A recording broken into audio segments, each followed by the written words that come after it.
donc on peut avancer. Tiens, passons à Harrison Barnes si tu veux bien. Notre deuxième joueur du jour, Harrison Barnes. Le topo, c'est 29 minutes par match pour Barnes en 2024, 82 matchs, 105 de true shooting plus, donc plus 5% d'efficacité relative à la moyenne. C'est pas mal. Sur 16% d'usage, évidemment un volume assez modeste de scoring, 16% à peine. Et pour te lancer, c'est vrai sur une saison qui a été collectivement un peu décevante côté Sacramento, mais mine de rien, Barnes, c'est un de ceux qui est peut-être un peu le moins déçu. Oui, c'est ça. Et c'est un joueur qui est, j'ai l'impression que je vais dire ça à chaque fois, mais alors lui aussi, quand tu m'as soumis la liste, je me suis demandé comment le classer, comment définir à son niveau actuel, parce que statistiquement, sur les stats, en tout cas les plus traditionnelles, je pense pas qu'il soit sur sa meilleure saison. Il a moins joué, il apporte forcément moins en production pure qu'à sa meilleure époque. Mais en même temps, je le trouve tellement précieux, que je disais tout à l'heure, il apporte énormément de liant. J'ai l'impression qu'il arrive encore à rendre un peu les autres meilleurs, que ça va au-delà de l'apport statistique, tu vois. Et du coup, c'est quand même compliqué à classer. C'est un joueur que j'aime beaucoup et je pense que son arrivée aux Spurs est très très intéressante au niveau de l'expérience et il va apporter beaucoup de choses, que ce soit Wembanyama ou aux autres. Mais sur le joueur individuellement, là, j'ai beaucoup de mal à me positionner sur lui en 2024, tu vois. J'arrive pas à savoir si c'est le contexte là aussi. Le contexte est toujours très important, hein, c'est pour les joueurs, c'est évident, mais si le contexte de Sacramento et de la saison un peu plus difficile parce qu'ils étaient attendus, pour le coup, il y avait plus l'effet de surprise. Est-ce que c'est ça qui rend son évaluation compliquée?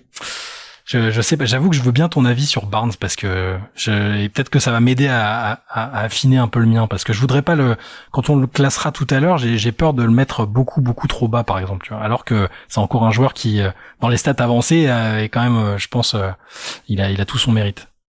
En fait, moi je trouve que c'est un mec que j'aime beaucoup plus maintenant qu'à une certaine époque, tu sais, où il a tenté un peu de devenir un go-to guy, la période Dallas. Et en fait, ça valait pas le coup parce que oui, le volume était un peu monté, il y avait de la création, mais qui était pas si rentable que ça, qui était d'ailleurs une efficacité qui était en dessous de la moyenne. Ouais. Voilà, ça valait pas le coup. Sauf que la version qu'on a depuis quelques années, qui est redevenue un peu la version role player, mais plus quoi, pas créateur de mauvais niveau, c'est plutôt un bon role player, je trouve. C'est quand même une version beaucoup plus intéressante, surtout que Sacramento, depuis quelques temps, on a un mec qui est efficace. Donc ça, c'est bien, je trouve, dans ce rôle-là. Oui, on va le pénaliser parce que il n'a pas le volume de création que d'autres, donc on va pas être dans la même zone que des créateurs, même, tu vois, même des créateurs un peu secondaires, je pense pas en tout cas, qui sera là. Mais il y a l'efficacité qui est bien, donc ça, c'est assez cool, avec un bon tir à 3 points, 39% cette année encore, bon, ça va, c'est même plus que ça va, c'est pas mal. Et tu vois, en un sens, je trouve que c'est un des mecs qui détonne le plus à Sacramento parce que c'est un peu, entre guillemets, la caution défensive de ce 5 de départ, alors que tous les autres sont pas top non plus. Alors peut-être De'Aaron Fox aussi, mais les autres, c'est un peu compliqué défensivement. Lui, il est pas mal. Et de l'autre côté, c'est peut-être aussi l'attaquant le moins dynamique en termes d'attaque par rapport à cette attaque qui était élite l'an passé, qui est devenue un peu moins flamboyante cette année, mais avec le même schéma. C'est pas le mec qui va courir partout, c'est pas le mec qui va faire de sortie d'écran. D'ailleurs, on a toujours pas de passing. Ça c'était un peu les limites de son profil. Ça, il a voulu. Ça ne viendra jamais, ouais, ça. Et quand il voulait être créateur, tu vois, le passing n'était pas là non plus, quoi. Donc c'était juste un mec inefficace. Il n'y a jamais eu la création. Donc il y a ça aussi, et que c'est peut-être un des attaquants les moins efficaces de ce schéma, de ce système des Kings. Mais bon, au final, c'est quand même un mec assez solide, je trouve, qui met des 3 points, qui apporte un peu en défense, alors peut-être pas autant que certains autres, donc ça aussi on en rediscutera, mais comment dire, si on compare un peu avec la mauvaise saison de Kevin Huerter par exemple, qui est totalement tombé, qui a un peu perdu son statut même fin de saison, comparé à un Ken Ellis, c'est un Harrison Barnes, quoi. C'est-à-dire le mec qui va pas être une énorme plus-value, mais qui fait sa saison modulo, c'est vrai, comme tu l'as dit aussi, un peu moins de temps de jeu, un peu moins de volume qu'avant, mais parce que ça vieillit aussi. Mais voilà, la version en fait qui fait pas de vague ni dans un sens ni dans l'autre en fait.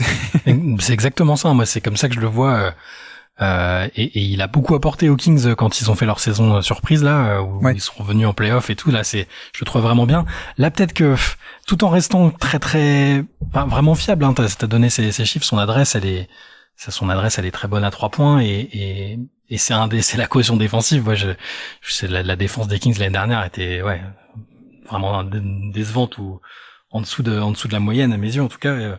C'est un joueur fiable, c'est un vrai bon role player à ce stade de sa carrière. Après, qu'est-ce que Qu'est-ce que ça représente après en termes de classement individuel? C'est plus difficile à définir. Il y a d'autres saisons dans sa carrière et même dans d'autres équipes où ça aurait été plus simple de le catégoriser. Là, j'ai plus de mal. Je sais pas trop. Bah, c'est vrai que j'ai quand même dit que j'aimais bien le mec qu'on a depuis quelques années. Il commence à y avoir un petit glissement peut-être. Ouais. Bon, il est pas si vieux que ça, hein. Il va avoir 32 ans maintenant, donc c'était son année 31, mais bon, tu vois, par exemple, le minutage a un peu baissé, c'est pas cata, mais ça a un peu baissé. Le pourcentage de paniers assistés, il a monté de 70 à quasiment 80% de paniers assistés, donc encore moins créateur qu'avant. Des petits indices aussi comme ça qui dénotent un peu l'âge, sans doute, c'est la fréquence de tir au panier, qui est passé de 36 à 25. D'un coup, ça baisse un peu. Tu dis, ça va moins au panier en général, c'est qu'il y a peut-être moins de jus dans les pattes, quoi, grosso modo. Ça marche un peu comme ça. Voilà, t'as plein de petits indices comme ça. Au niveau des fautes provoquées, on a aussi le score qui est 2 fois moins bon que l'an passé, où il était élite en termes de provocation de fautes. Et cette année, on est juste dans la moyenne. Voilà, il y a plein de petits indices, mais je pense que globalement, on a quand même affaire à un attaquant qui... on l'a pas dit non plus, mais pareil, il fait pas de turnover, mais parce qu'il fait pas de passe, donc il y a pas de prise de risque, donc c'est pour ça qu'il y a pas de turnover non plus. C'est plus simple, ouais. Ouais, donc c'est propre, hein, c'est propre, mais il y a pas de prise de risque. C'est le mec qui, je pense, a une bonne valeur en tant que complément, en fait, clairement. Peut-être le truc où je suis un peu déçu, mais je le serai toujours, et je l'ai toujours été avec Harrison Barnes, c'est que c'est un bon défenseur sur l'homme, qui a cette valeur aussi de pouvoir un peu monter en poste, parce qu'il est assez solide en termes de défense de post-up, par exemple, face à certains match-ups, donc tu peux le mettre poste 4. Pareil pour le rebond, c'est un plutôt bon rebondeur pour son poste, parce qu'il a des bras immenses, et donc voilà, il apporte aussi une certaine flexibilité de line-up de par ça. Par contre, c'est vrai qu'on est quand même très loin d'un mec qui... c'est pas un playmaker défensif, c'est pas un mec qui va avoir une énorme activité off-ball sur la protection de panier. Il n'y a pas du tout un dépassement de fonction de ce point de vue-là. Et en fait, on est juste sur un mec qui est bon off-ball et assez neutre finalement off-ball, alors que tu pourrais te dire, ça serait cool à côté d'un Sabonis qu'on ait un mec, tu vois, un Paul George, un Covington, un mec qui soit un vrai protecteur de panier, ou on n'a pas ça, quoi. On a le Harrison Barnes de d'habitude, c'est-à-dire, je défends bien on-ball, je suis assez solide et j'apporte au rebond. Mais c'est pas moi qui vais être un peu le dépositaire de la défense, avec protection en deuxième rideau, l'activité off-ball, le playmaking défensif, les interceptions. Ça, y a pas trop, quoi. Mais tu vois, c'est vrai que même en défense, c'est solide, mais sans plus, quoi. C'est oui. un peu l'idée de partout, quoi. C'est ça. En tout cas, là, maintenant, à ce stade de sa carrière, oui. Ce sera intéressant de voir dans quelle mesure il va pouvoir continuer d'apporter ça à San Antonio, d'ailleurs, parce que je sais pas s'il va juste être là pour aider les jeunes à progresser, ou s'ils vont lui confier un vrai rôle, s'il s'avère que les Spurs, sont proches du play-in, ou, il y a du boulot, hein, plus d'une vingtaine de victoires de plus que l'année dernière à gagner, mais c'est tout à fait un joueur qui, en tout cas, ça me semble être plus raccord avec ce qu'il est aujourd'hui, comme objectif pour lui en termes de statut et de ce qu'il peut apporter sur le terrain. Et donc, classement, où est-ce qu'on se projette? Je suppose un peu la fin du classement. Je vois qu'on a pas mal de 3&D. Et où est-ce qu'on le met là-dedans, alors? Ouais. Alors, regardons un peu, mais pareil, instinctivement, je l'avais mis plutôt vers le bas, ouais. Alors dans le bas, qu'est-ce qu'on a du... il y a mon Tyus Jones que j'aime d'amour. Ouais, bon, est-ce que c'est, Josh Hart, DeAndre Hunter, ouais, en 2024, je le mets, est-ce que je le mets devant DeAndre Ayton? Oui, en tout cas, c'est vers le bas. Enfin, là, pour moi, c'est vers le bas là, on est sur 60. Ah ouais, t'es tout en bas, hein, parce que Ayton, il est avant-dernier, donc. Ouais, je regarde les joueurs au-dessus. Si je veux m'aventurer vers la place de 50, je vois Paolo Banchero. Je me vois pas mettre Harrison Barnes devant Paolo Banchero. Non, quoi. c'est sûr. Même Cunningham, Clay. Lou Dort, c'est pareil. Bref, les joueurs à l'impact. J'aime aussi, moi, les joueurs à fort impact défensif. C'est Lou Dort, je le mettrais haut aussi. J'adore Josh Hart. Pour moi, c'est alors peut-être derrière Josh Hart. Ouais. Pour moi, c'est entre 55 et 61, quoi, du coup.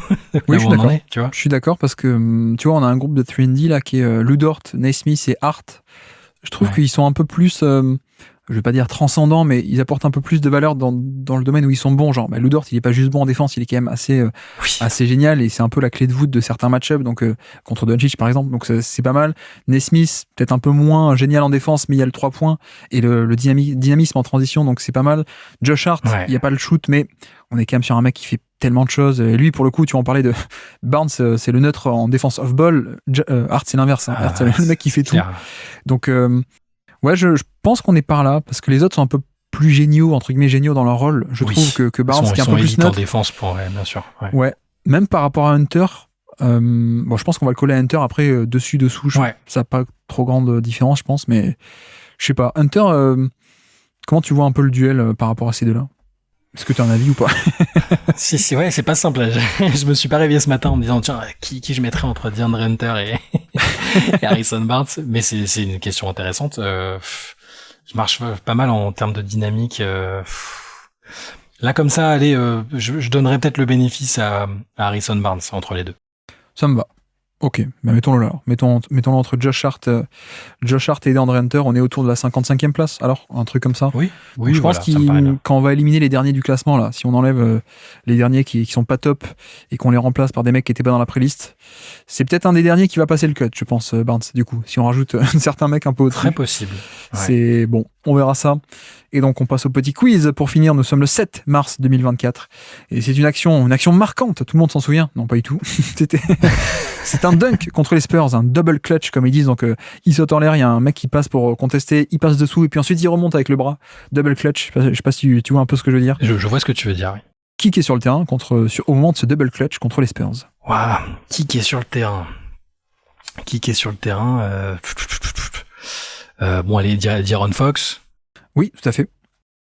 Ça semble. J'essaie de pas prendre trop de risques au début, pour pas. J'imagine que Sabonis aussi. Oui. Et qu'il peut y avoir d'autres à ce moment-là. Keegan Murray. Oui. Et donc on a dit Barnes et est-ce que Kevin Huerter Exactement. Pas. Exactement. Si, Kevin Huerter, si, bon, très tout bien. à fait. Et côté Spurs, on va s'amuser. C'est là que ça commence. Oh là là là là. Ok, donc si tu me dis ça, c'est qu'il n'y a pas Wembanyama, évidemment. Effectivement, il n'y a pas Wemby. Pas Wemby. Donc il y a peut-être quand même Sohan. Exactement. Jérémy Sohan est là. Si je te dis Champagne, est-ce que ça te parle? Champagne. Oui, ouais, du coup, oui, là, ça va. L'indice c'était plus simple. Donc c'est je sais jamais, c'est Justin ou est-ce qu'ils sont plusieurs les Champagny, mais. Ah mais non, je me suis planté. C'est pas Champagne que j'aurais dû dire. C'est Reims l'indice. C'est pas Champagne. Champagne, j'ai dit ton nom. Je me suis planté. Non, l'indice c'était Reims. Mais oui, bravo, c'est Champagne. Voilà, bravo. Bon bah bravo pour moi. Joli bug. Qui devait y avoir à ce moment-là, je sais pas. Vassell était là, certainement. Exactement, Vassell est là. Vassell est là et peut-être Trey Jones. Exactement, Trey Jones. Et puis le dernier, dernier, il a été backup de Wemby pendant pas mal de temps. Il a été backup de Wemby qu'ils avaient dans les intérieurs. Quelqu'un qui a un prénom, comment on dit? Prénom mixte? Non, on dit pas comme ça. Un prénom homme et femme en français. Ah ouais. Ah bah oui, si du coup je pensais à lui, mais j'étais pas sûr, tu vois. C'est Dominique Barlow alors. Exactement, Dominique Barlow. Ouais. Que moi j'aime bien en plus, vraiment pas mal. Oui, c'est un bon joueur. Bon, c'est pas Wemby, mais en même temps, personne n'est Wemby.